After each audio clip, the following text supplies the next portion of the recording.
Development and Peace launched their yearly campaign in the fall of 2015 on the theme Create a Climate of Change. Just as Pope Francis's encyclical Laudato Si points out, climate change is more than an ecological issue, it is a human issue. Climate change affects everyone, but most especially the poor. This is the main concern of Development and Peace. As part of their Shareland Campaign, they are inviting Canadian Catholics to support communities in developing countries in little or big ways, starting right at home.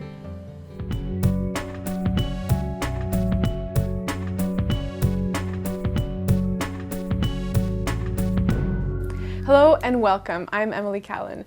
We are here today with Luke Stocking, Development and Peace animator for Central Ontario, to talk to us about their Shareland campaign for 2016. But first, Luke, Shareland campaign of Development and Peace fits into this broader picture that you've had for the year, which was the campaign Create a Climate of Change. So can you talk to us a little bit about that? What is this issue that we're facing? Yeah, for sure. Thanks for the question. So we have been, for a number of years now, choosing one theme to focus on for the year. And the theme for this year is Create a Climate of Change. And of course, looking at the issue of climate change, which actually fits into a broader 5-year program we've been working on ecological justice. So often people ask me, well, climate change, that's an environmental issue. Development and Peace, you're about helping the impoverished, helping the oppressed. What does climate change have to do with it? So the key message of both the education, the advocacy, and the fundraising elements of our campaign has been that climate change is an issue for the poor because it is the poorest people who suffer the most from climate change. So if we look at who are the victims of climate change, they're not those of us in industrialized countries who are doing the most to contribute to the problem in the first place. They're those that actually do the least. I show a graph of the comparative carbon footprint between Ethiopia, which is one of the countries we've looked at in the campaign, and I was there in July, and Canada. And whenever I show this graph, especially with the younger audience, there's always this gasp because they see, the average footprint of an Ethiopian at something like 0.6 metric tons of CO2 per capita, and then Canada at 14.6, or depending on what numbers you look at and what studies, as high as 15 metric tons of CO2 per year. And that's quite striking when you look at that in a graph form. So my own children actually have asked me before. They said, "Dad, when is this climate change stuff going to start happening to us?" Like, they're fearful, for their own future. And then I tell them, well, it's already happening. People are already suffering. The people I met in Ethiopia, where we were there during the rainy season, and it hadn't rained. It rained twice in 2 weeks. For like 5-10 minutes. It should have been raining every day. And if you were to Google today, Ethiopia drought, you would see that the rains never did come, and they're facing the worst drought in like 50 years. Right. So it's an issue of, that's why we took on the issue, because it's an issue that touches all of humanity. And as the Pope said in Laudato Si, he called it one of the principal challenges facing humanity today that we need to act on as a human family. Right, and climate change it's been an issue of much debate. So what is it about, why is it such a huge topic right now? Yeah, that's a good question. I think the reason why is that the frogs in the proverbial pot of water that's heating up are actually starting to become aware. So I don't know if you've heard this analogy before, but they talk about global warming and then the subsequent climate change that global warming affects, as that we are like these frogs in a vat of water, because if you slowly heat up a vat of water with frogs in it to the point of boiling, they won't jump out. They'll just die. They won't try and escape. And that's been used as a powerful metaphor for what the future of our planet will be, or our future as human beings on the planet will be if we don't do something. And I think, because of the vast scientific body of knowledge that has been built up over these past years, we are in the process of liberating ourselves from that kind of inability to see what is happening, and we're starting to accept the reality. And I think actually that's one of the things that is very striking about Laudato Si, is that now, you use that word debate. As far as I can see, I mean, there's always conversation, there's always dialogue, but as far as what is the position of the church in terms of whether or not climate change is real and whether or not we have anything to do with it as human beings, I think the encyclical, now makes it pretty clear this is the position of the church. Right. And we've seen, as Development and Peace, a huge impact of the encyclical right down to the grassroots level in terms of Catholics recognizing, okay, this is an important issue, it's an issue of faith, and as Catholics we need to act. And so our Create a Climate Change campaign is a response to that call to action that the Pope even is giving to us. Now, you were saying that this is something that affects poor communities, the ones that are doing the least, really, to affect these changes that are happening. Who is it that it is affecting around the world in particular? The most common effects that we speak of in terms of how people are affected have to do with an increase in extreme weather events. So in our campaign that was launched in the fall, we looked at 3 different countries: Honduras, the Philippines, and Ethiopia. And we actually published a report called Feeling the Heat, which was done in conjunction with our sister agency in Ireland, Trócaire. And it details, in great detail, the different areas. So if we look at how people are affected, we can look at things like migration, food security, gender equality. Women are more affected than men are. But if we get down to sort of who specifically, I could tell you the names of people who I met in Ethiopia who are affected. So, for example, Abba Solomon, a priest in Sabea, right on the border of Ethiopia and Eritrea, and the community that he is working with, and that the diocese, the Adigrat diocese, with Development and Peace support, is working to help make resilient to changes in the climate, where in an already area of the world that is prone to drought. That's what people say, well, Ethiopia, climate change, but there's always drought in Ethiopia. Well, this is true. But, Abba Solomon's community, what they're seeing is there's less predictability in the cycles of drought.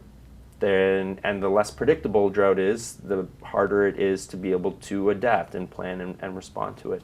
I think one of the striking stories in terms of the people that are being affected, I remember we were visiting one village, we asked, well, why is this happening? Why do you think this is happening, this drought?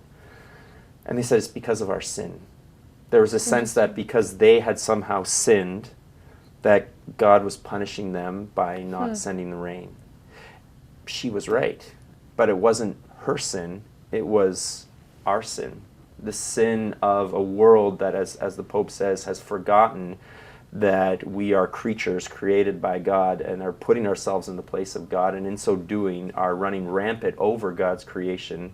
And why, as Catholics, should we be concerned with this issue? Well, I think it depends. When you say Catholics, I think what you mean probably is Canadian Catholics, because Catholics in the Philippines know very well the need to be involved. In fact, there's actually something called the Global Catholic Climate Movement. And we were part of this coalition and this Global Catholic Climate Movement that ahead of the Paris climate talks attempted to influence their governments. And some of them had specific campaigns like our Create a Climate Change campaign. Others, there was also a general global petition that we also promoted. And the top engagement in this movement came from the Philippines. It was launched in the Philippines.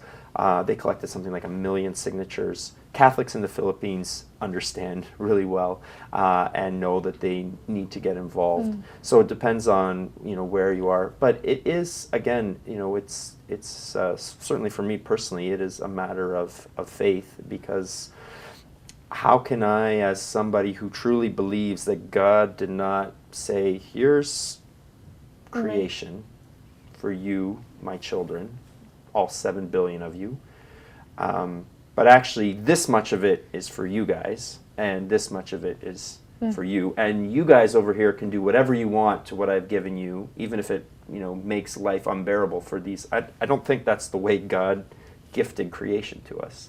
So we have a mutual responsibility as stewards of God's creation, no matter where we live, to be able to use those gifts of creation in a way that will benefit, and we especially have to be thinking about how am I using the gifts of creation to benefit the poorest of our brothers and sisters. And when I reflect even on my own lifestyle, and I still see my lifestyle as a sinful lifestyle that I need to constantly be converted from and to a different way of living, because I see how it affects other people. Right. Yeah. How, climate change or these issues are also present here in our country. Yeah, except not really. Not really. Well, this is what I, not yet. Right. Depending on how you look at it. Okay.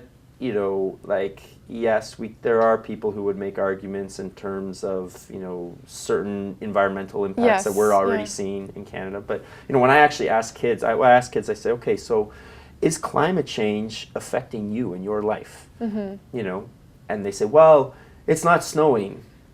I was like, yeah, I guess our life is really horrible because it's not snowing. And even that, there's, but we're not affected. That's why it's so hard for us to take action. I'm sure that if we went to the grocery store and there was no food because we had, we weren't able to grow it, and we also weren't able to import it from all over the world, we would care, right? So I don't think we are affected yet, and that's why I think actually solidarity with the poorest of our brothers and sisters who are affected is actually vital in getting us to act.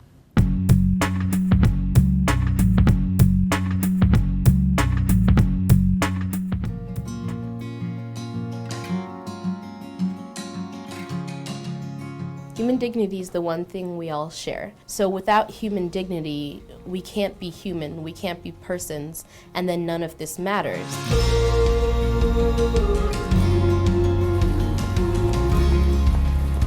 Because of our comfort, because of our capacity to accumulate things and to become self-sufficient, and the rugged individual mentality or the myth that exists, then because of that, we don't think we need the others.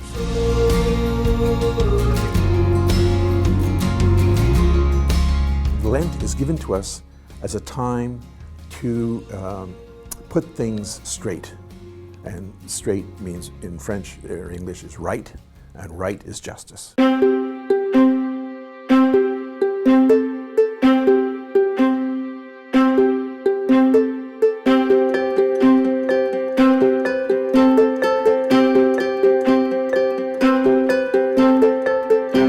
If we know we're going to die, how do we choose to live? And the whole Lenten season is about making choices, and making choices for life.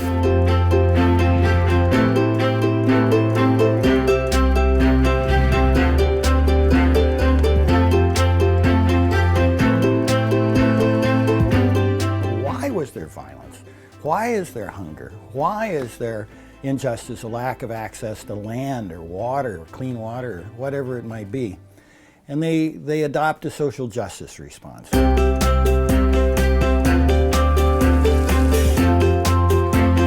You may not be becoming poor, but you're living a more simplified life, and you can better understand the lives of the people in the South who you're trying to be in solidarity with.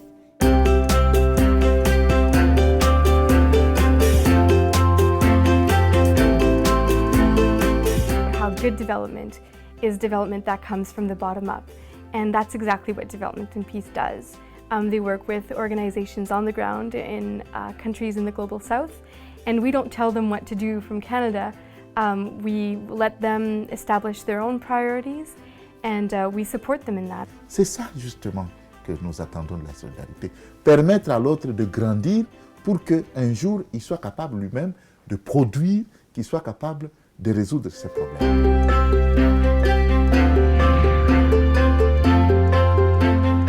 So the work that we are doing in Lebanon is actually working on social cohesion between the different components of society, of our Lebanese society, religious and cultural components. What we've been doing with development and peace is training trainers on citizenship that is inclusive of diversity, on the values of this citizenship, on the value of diversity, therefore from different religious communities. Many of them had never met a person from a different community before, or had never spent that much time with a person from a different community before.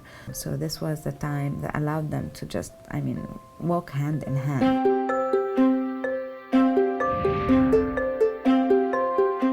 And we really experience this solidarity, not just in words, but in concrete support that we are receiving from Development and Peace, wherein we plan to relocate more than 1,000 people to give them a place where they can live more safely. These people were really hit by the typhoon. Most of the, if not all of the houses were destroyed. We are planning to build more than 1,000 shelters for these families. Special project that we do with Development and Peace.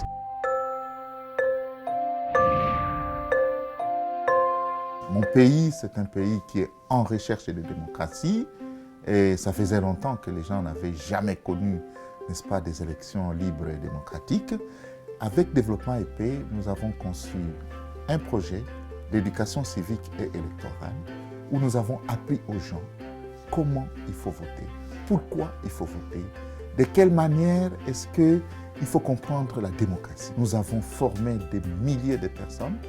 On avait fait la formation en cascade et nous avons atteint à peu près 10 millions de personnes. Ce sont toutes ces communautés de villages qui sont venues nous remercier pour la formation que nous avons donnée.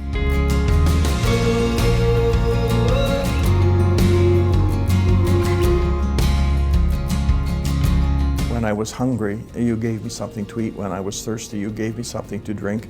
When I was a stranger, you welcomed me. When I was sick or in prison, you came to see me. Whenever you did this to the least of my brothers or sisters, you did it to me. That's why. Giving is not detached from the practice of our faith. It's an enrichment of the practice of our faith. People who have become part of the process recognize that they've gained far more from the process than they give. And also, I know that when I give to Development and Peace, I contribute to an organization that I believe in, that I have confidence in, and I know that they're going to do great things with what we give them. And within these horrible, horrible situations, we find hope because people are surviving and they're thriving and they're making their way through. And those stories of hope and survival, they nourish your soul. They'll give you something that'll help you be able to survive, being able to hear about them, and will strengthen you to be able to help and do something.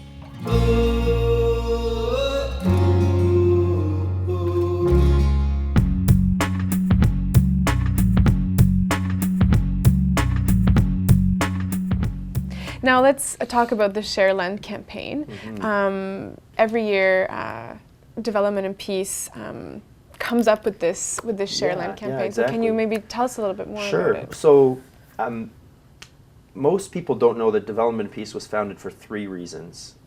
Most people know the 2 reasons. One, to raise funds to support socioeconomic projects throughout Africa, Asia, Latin America, and the Middle East, helping people overcome their poverty. And 2, to do education work here in Canada, educating Canadians on the root causes of poverty and to become agents of change. People know those 2. They don't always know the 3rd one, which was we were founded by the bishops to renew the spirit of Lent. To renew the spirit of Lent. So in creating Development Peace almost 50 years ago, our bishops wanted the Lenten journey of Catholics to include an awareness, a relationship of alms and of the poorest of our brothers, or for the poorest of our brothers and sisters. So now, after 50 years, Lent is now a time when Canadian Catholics think about our brothers and sisters throughout the whole world, and to renew that spirit of Lent, especially we say prayer, fasting, almsgiving. Right. So we are, through Development and Peace during Lent, able to give alms in a global way, into a global vision. And the beautiful thing, I think, about Shareland is that it's a sign of the unity of Catholics in Canada, to show generosity and solidarity to our brothers and sisters around the world. So, because there's no, every diocese is independent, can do what it wishes, and if a diocese says we don't want to do Share Lent, they don't have to. Right. So, it's why we always say the Catholic Church in Canada as opposed to the Canadian Catholic Church, because every diocese is its own independent diocese. But the fact that every diocese will participate is a sign of that unity for Canadian Catholics. So how is it responding to this particular, this year in particular, how is it helping the Create a Climate Change campaign? Well, this year we're inviting people to join us on a pilgrimage in the Year of Mercy. Okay. So in our materials, for example, our mini magazine, people are invited each week to travel to a different country where Development and Peace is supporting. Not physically. Yeah, not physically. That's right. I mean, if you wanted, no, you wouldn't want to, because that would be a pretty bad carbon footprint to be flying all over. But people will meet Adonis in Haiti. They'll meet Tree in Indonesia. They'll meet the Salesian sisters in Palestine. So they'll see through our materials how through their generosity people are being helped to overcome all the injustices and obstacles to development that people face, especially with respect to climate change too. So So how do you envision long term that people can start really caring for this and being actively involved? The first thing is, and this is only by grace, for people to experience that call to solidarity, that they experience something that's more than, I should do something for the poor and I'll give a few bucks, which is also that it's okay. But my true wish would be through encountering Development and Peace, our Shareland Campaign, that people will feel something inside, because that's where it starts, and that feeling will then translate into true solidarity. So St. John Paul II has a great quotation about solidarity that I use all the time. And he says that solidarity is not a vague feeling of compassion or shallow distress. And I think, those feelings that we have when we see the suffering of other people on the TV or through stories that Development and Peace tells, they can evoke these feelings of distress or compassion. And I think, and in there is this seed of solidarity, the call to solidarity. And whether it becomes solidarity or not depends on what we do that. So the first thing is, can we experience that call? And I hope people experience that call. That's what they can do. Experience it. Be attentive to it. You have to listen to it. Sometimes that call it doesn't always slap you on the side of the head. It's very subtle. So for people to be attentive to that call. And then John Paul goes on to say, it is a firm and persevering determination to commit oneself to the common good, the good of all, because we are really responsible for all. So people can then begin to do that through Development and Peace. Thank you very much, Luke, for being with us today. Oh, well, thank you very much for helping us to get the word of Share Lent out there. I appreciate it. So if you'd like to know more about Development and Peace campaign Share Lent, you can visit their website at devp.org. That's everything for today. Thanks for being with us.